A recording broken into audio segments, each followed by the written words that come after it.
Welcome back, everyone, to the Cigar Smoke-Filled Back Room. I am Doug with Tusk Consulting. TuskConsulting at gmail.com, TuskConsulting at gmail.com. If you are a pro-gun Republican looking for political consulting help, drop me a line at that email and we can work something out. If you are not a pro-gun Republican, jog on. You're not my people. Anyhow, today, before I ask, the cigar of the day is a 601. No, not sponsors to the program or anything, but if they drop me an email, tuskconsulting at gmail.com, I'm sure we can work something out.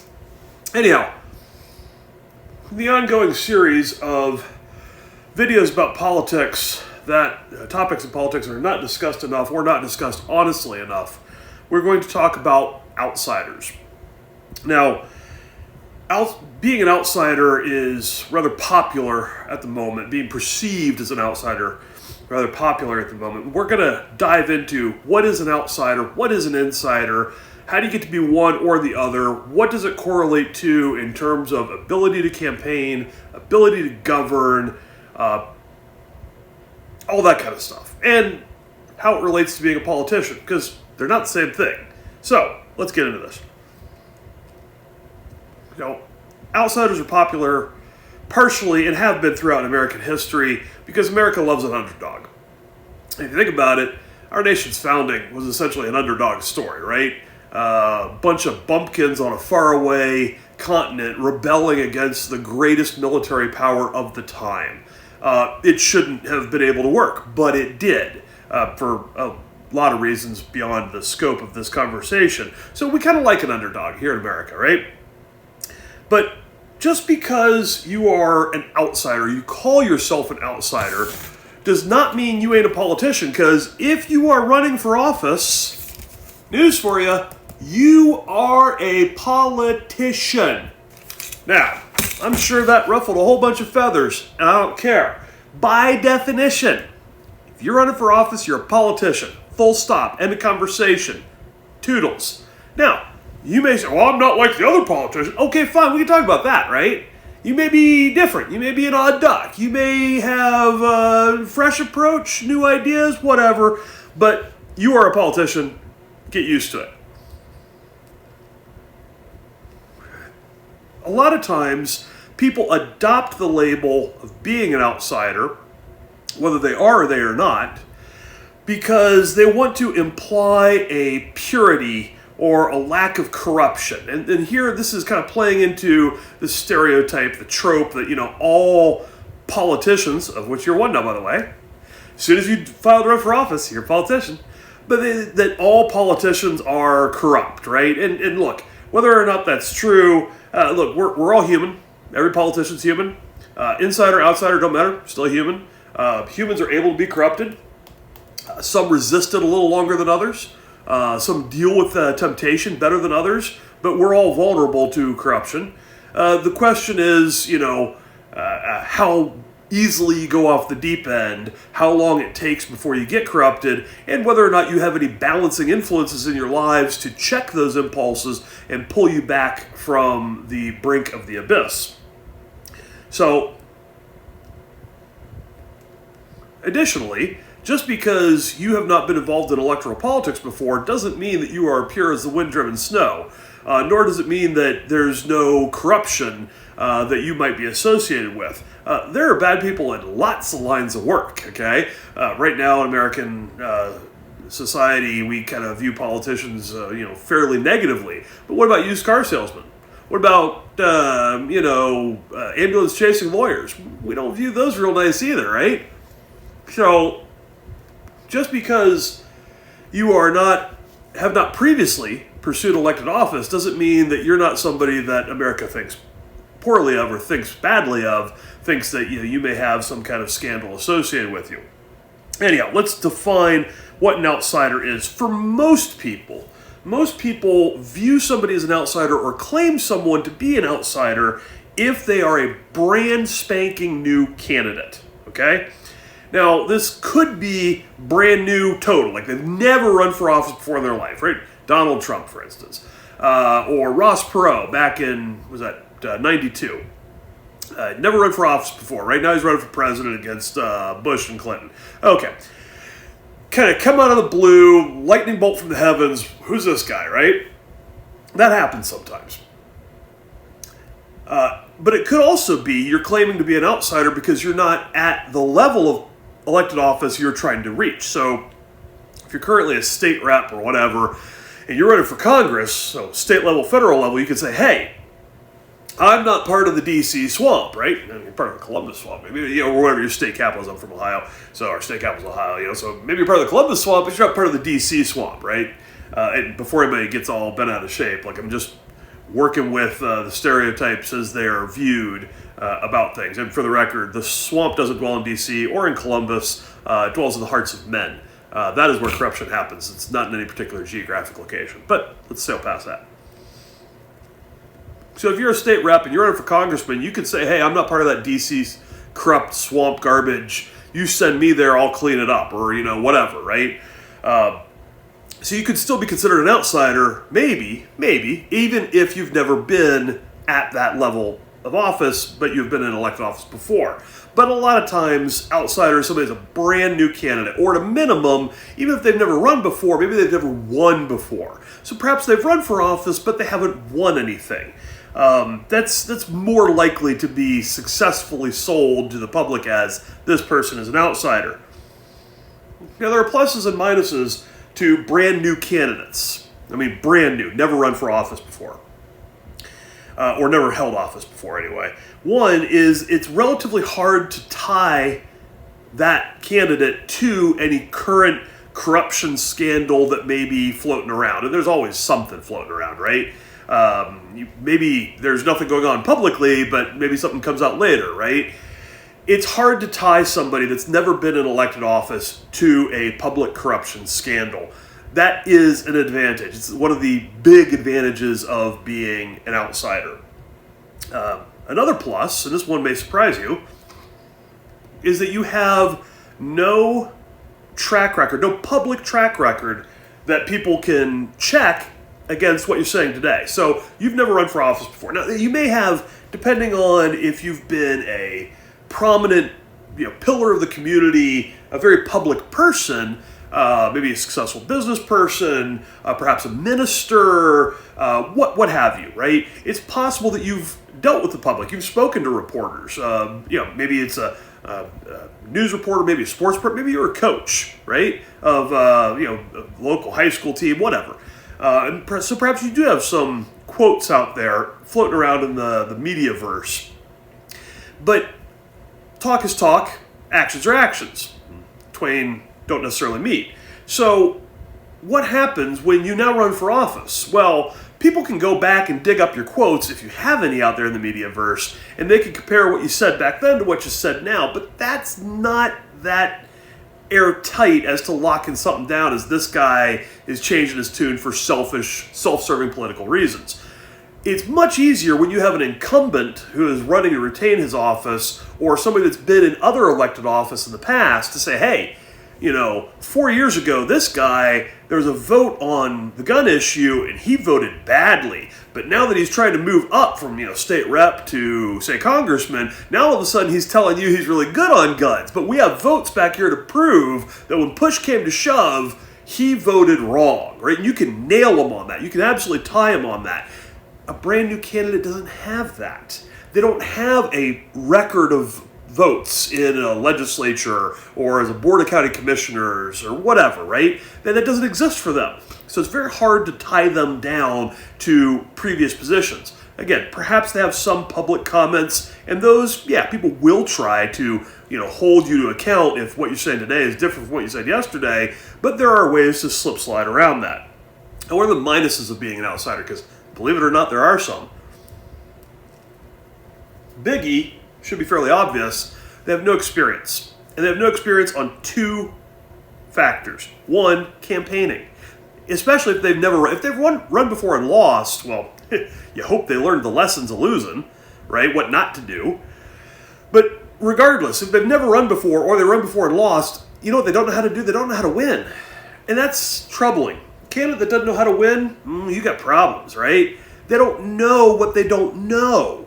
They don't know the importance of raising money. They don't know the importance of name ID hits. They don't know how to put together a winning media strategy, etc., etc., etc. Even if they do know they're supposed to raise money, maybe they don't know what the campaign contribution limits are. Maybe they don't know how to properly report those in campaign finance reports. There's all kinds of things they just don't know. Now, if they're smart, they can compensate for that by getting people to advise them, a team around them, if you will, that knows those things, right? That can help them say, hey, the limit for your office is $3,300 per person per election cycle. You have to file with the FEC, so forth and so on, right? And that's the answer. If you got somebody that doesn't know anything about media buys, you get them a media consultant. So he says, okay, we're going to do this percentage of our budget on radio ads, and this percentage on streaming ads, and this percentage on yard signs, and we're going to do a big slice over here of direct mail, what have you, right? There's all kinds of ways you can compensate, but you got to build a team. And of course, building a team is expensive. It requires that you raise money. And one of the tricks is brand new candidates, a lot of times, they don't have the track record, like we said, that convinces big donors that they are worth the investment. So a lot of times new candidates either are self-funders or end up relying very heavily on small dollar donations. And that also makes life hard. Big donors tend to like candidates that they can check their past and see what they will do when push comes to shove. The other thing that they don't know anything about, these outsiders, which, despite what they may tell you, are absolutely politicians, is they don't know how to govern. They have no idea how to govern. They've never governed before. And I say, well, what, Doug, they may have leadership positions and other things. Sure, they may have. Eisenhower had not run for public office before, but he was a general, right? A general is something, leader of men, knew the importance of putting together a staff, right? Generals don't just go out and general on their own. They have a staff, a cadre of officers around them that help execute what it is their vision for the campaign is going to be. Similarly here, you've never held office before. You don't know what you don't know when it comes to governing. So government is bureaucratic, inherently. And a constituent comes to you, you're a brand new state rep, or you're a brand new congressman, and they've got a problem with the state government or the federal government, whatever. You don't know who to go to because you've never done it before, right? You don't have any allies within the government to help you. You're an outsider, especially if while you were running, all you did was talk smack about everybody else that's ever held this office and currently holds this office. Now you show up down there at the State House and you're all, I'm a winner. Nobody wants to help you. Nobody wants to talk to you. Why? Because you ran them all down while you were trying to run yourself up. That leaves a bad taste in people's mouths. All right, so we've talked about what an outsider is. What's an insider? Well, definitely anybody who has held any elected office, especially at the level that we're talking about. If somebody's running for congressman and they've been a state rep, some people will still call them an insider because they're currently holding elected office, or they've held an elected office in the past. But if you've held an office at the level that you are currently seeking, you are undoubtedly an insider. Now, what about somebody who's run for the office before but not won? Sometimes they'll still call themselves an outsider, but are they an insider? I mean, maybe they are. Certainly, they know more about running than first-time candidates. Perhaps they know mostly what not to do, right? They know the things that didn't work when they ran last time, but they know some things. Failure is a great teacher. But what about other people that have, let's say, never run for office before? What if you have somebody who's a chairman of a county party or state level party, never run for office before? All of a sudden decides they're going to run for congressman, whatever. Or county commissioner, let's say. Are they an outsider?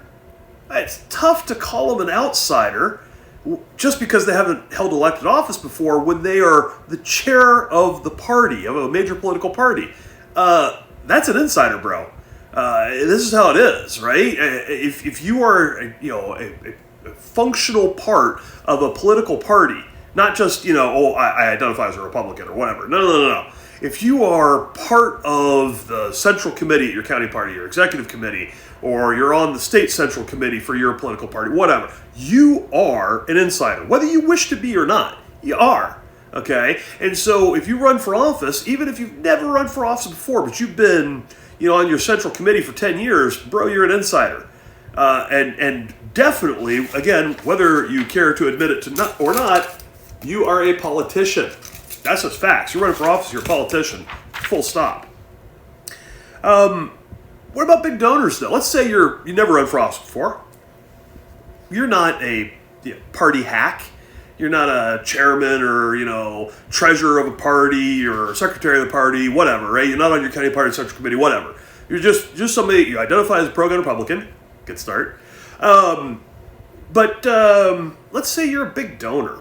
You made some money doing, whatever your business is. Maybe you're a construction guy, right? And you have a successful construction business, building decks for people and so forth. And every time a politician that's a pro-gun Republican comes along and holds a fundraiser anywhere near you, you go to the fundraiser. Heck, maybe you've hosted some fundraisers for a pro-gun state rep candidate or a pro-gun congressional candidate, right? And for 10 years, every time I go to one of these functions, I see you, or we're at your house for this function. Now, person's never run for office before, isn't a functionary within the party, but they're a donor, a big donor, right? A regular donor. Are they an outsider or are they an insider? I'm here to tell you, folks, that person is an insider. Now, they may not like that. They may try to portray themselves as an outsider. But I'm here to tell you, if you've been given big bucks to politicians, of which you are now one, you're an insider. And everybody knows it. Or everybody involved in the process knows it. You may try to fool people with some TV ads or whatever, but you're an insider. Now, being an insider ain't all bad. There are pluses and minuses to it, just like there's pluses and minuses to being an outsider. What are the pluses? Well, the big one is previous campaign experience. Whether you have run for office or not, look, if you're a chairman of a political party or you're a secretary of the party, you've probably seen campaigns execute their plan. You know the importance of knocking on doors. You know the importance of digital ads, streaming ads, direct mail, absentee chase, all these things that average people that have never run for office before and aren't involved in the political arena do not know. You know those things, okay? Even if it's your first time running for office. That is an advantage. You know some of the things that a successful candidate needs to know. You're also able to navigate the system with allies, both in the campaigning world. You know who the right consultants are to use, and you know which ones are just going to, frankly, rip you off, because there are those consultants, oh my goodness, are they ever out there? But there are some that are just trying to give fair exchange, their services at a fair rate so that you can be successful. You also know that when you get to govern, that you will have allies there, right? If you're one of those donors that was given big money to all these candidates, some of your previous recipients are going to be at the State House when you arrive. That's a heck of a way to have ready-made friends who are willing to take your call. When you say, hey, I get a call for a constituent, they've got a problem with the state EPA, what do I do? They'll say, oh, hey, check it out. You go down here, take a left, 2 doors, that right there, that's where you address this concern, form 3397. You take that in, you fill it out, you give it to Jimmy. Jimmy handles this stuff, okay? Yeah, there's a whole bureaucrat, but Jimmy is the guy that really handles this stuff. Just do it that way, it'll be fun. You have allies that can help you navigate the system and avoid the hang-ups that government bureaucracy invariably creates. And of course, if you are a current office holder, and you're running for re-election to the seat you already hold, that is a massive advantage. And I know people don't want to hear that, but I'm telling you, it's true. Especially when you get to nonpartisan offices. Like, for instance, in some states, judges at certain levels are not partisan offices, right? They're neither Republican nor Democrat. Usually in those places, judges running for re-election, no party affiliation on the ballot, have re-elect rates in excess of 90%. Why? Because it's the name people know, and the only reason they vote against you is if there's some horrible scandal that is blown up and they are to blame or perceived to be to blame. Being an incumbent is big, really, really big. What are the minuses of being an insider? Well, obviously, if there's some current scandal or corruption thing going around at the State House and you're at the State House, whether you actually participated in the corrupt activity or not, people are going to tie you to it, right? You're going to get splattered by the mud. And is that entirely fair? Maybe not, but it is what it is, okay? Is that guilt by association? Yeah, it can be. But that's the way it works, right? That's the way people perceive things. It's an us and them thing. You know, oh, those guys down there in the State House are running around doing all this dumb stuff and probably getting kickbacks, right? People think that way, and for a good reason, because too many people do that kind of stuff. And if there's some corruption scandal hitting, you are going to be at least tangentially implicated in it, whether you're actually guilty of any misbehavior or not. And of course, once you've been an incumbent, you now have a record of votes, a record of what happened when push came to shove, how you came down on the issue. And that will be held against you if you change your position later, right? And that's important because, you know, maybe you did the right thing at the time, but now the battlefield has shifted. And what was once a very sound stance may, in the future, looking back, have quite a different shade on it, right? The lighting may not be quite as good as it was when you took that vote. So, you obviously do the right thing, right? Do what you think is best as an elected office holder, but understand that public perception may change over time. So, in summary, being an outsider can have some advantages, but mostly it's actually harder than being an insider. And regardless, you are a politician. If you're running for office, outsider or insider, don't matter. You're a politician. Stop saying you're not, because you are. That's just how it is.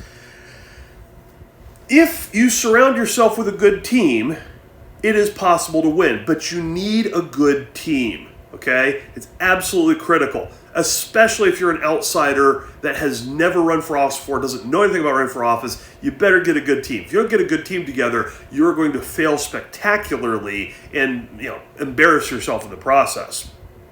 Being an insider is usually an advantage, but it's not a lock, right? Incumbents do occasionally lose. It happens. They have an advantage, but it's not a lock. You still got to do the right thing. You still got to execute on a competent campaign plan, etc. So, thank you, everybody.